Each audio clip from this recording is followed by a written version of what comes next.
करना तो मेरा वो नहीं है, लेकिन हम पूरी दिल से हमारी कोशिश है कि हम तब कुछ नहीं होता है। हम यहाँ पे आए हुए अपने सभी पत्रकार बंधुओं का हार्दिक स्वागत एवं अभिनंदन करते हैं। मुझे बहुत खुशी हुई कि आप लोगों ने इतना साथ दिया है हमारा, और आज भी हमारे इस छोटे से कार्यक्रम में जिसका कि हम आगाज़ आज से करने जा रहे हैं, मुझे बड़ी खुशी हो रही है। मेरी पत्नी शशिकला भारती जी हमारे अपने गांव फुलवरिया वार्ड नंबर 3 से सभासद के लिए खड़ी हुई हैं, और इसमें हमारे बड़े भाई अजय वर्मा जी जो इस फुलवरिया के लिए एक कहते हैं कि मतलब एक जैसे माँ का रोल होता है कि अपने बच्चे को दुख की हालत में नहीं देख सकती, वैसे ही रोल हमारे अजय भैया का रहा है। और हम लोगों ने ऐसे भी मतलब दिखावा न करते हुए भी हम लोगों ने बहुत सारे ऐसे कार्य किए हैं जो कि जैसे कि कुछ गरीब बच्चों को स्कूलों में कपड़ों की हो। हम लोग ऑलरेडी रोटरी क्लब वाराणसी से हम लोग जुड़े भी हैं, मैं BNI का भी सदस्य रहा हूं। तो हम लोग कुछ ऐसे कार्य होते हैं जो जिन कार्यों को समाज की व्यवस्थाओं को लेकर के किया जाता है, तो अब उसके लिए हमें अजय जी के साथ में और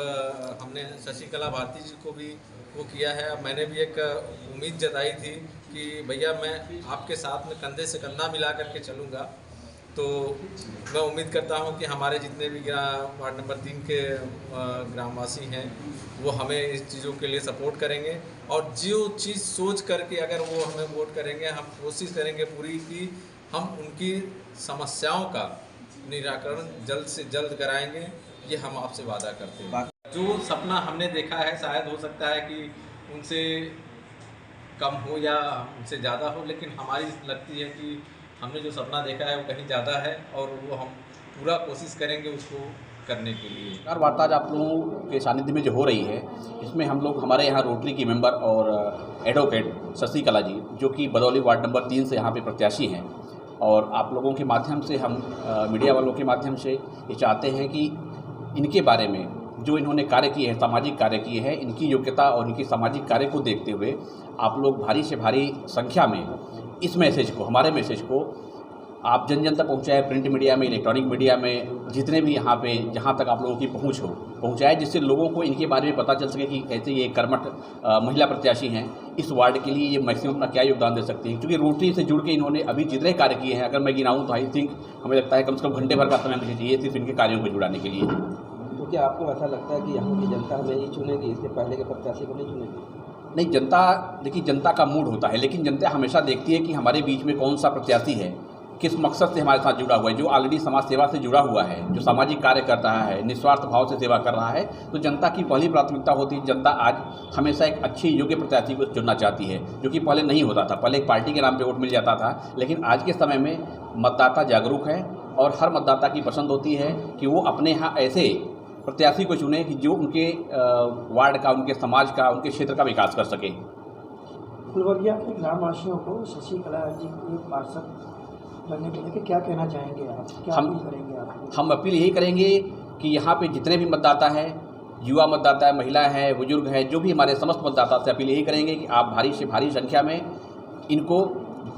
वोटिंग करें और इनका प्रचार प्रसार करके इनको विजयी बनाएं। और मैं यहाँ से पार्षद पद की प्रत्याशी के लिए खड़ी हुई हूँ। क्या मुद्दा लेकर के आप? मुद्दा हमारा मेन यही है कि हम अपने क्षेत्र को पूर्ण रूप से विकसित करना चाहते हैं। जो भी हमारे क्षेत्र की समस्याएं हैं, जैसे सड़क से संबंधित है, जल से संबंधित है, बिजली से संबंधित है, और भी जो भी अन्य समस्याएं हैं, गरीब बच्चों की शिक्षा की समस्याएं हैं, और सरकारी स्कूलों में जिस तरीके से शिक्षाएं हो रही हैं, हम चाहते हैं कि वो उन शिक्षाओं को और भी मजबूत बनाया जाए। इन तमाम तरह की समस्याओं को लेकर के ही हम लोगों ने ये निर्णय लिया है कि नहीं, हमें इस क्षेत्र में इस कार्य को और भी आगे सुदृढ़ता से करनी चाहिए। आप एक अधिवक्ता हैं जी, आपने पार्षदी का चुनाव लड़ने के बारे में कैसे सोचा? जी, हमारे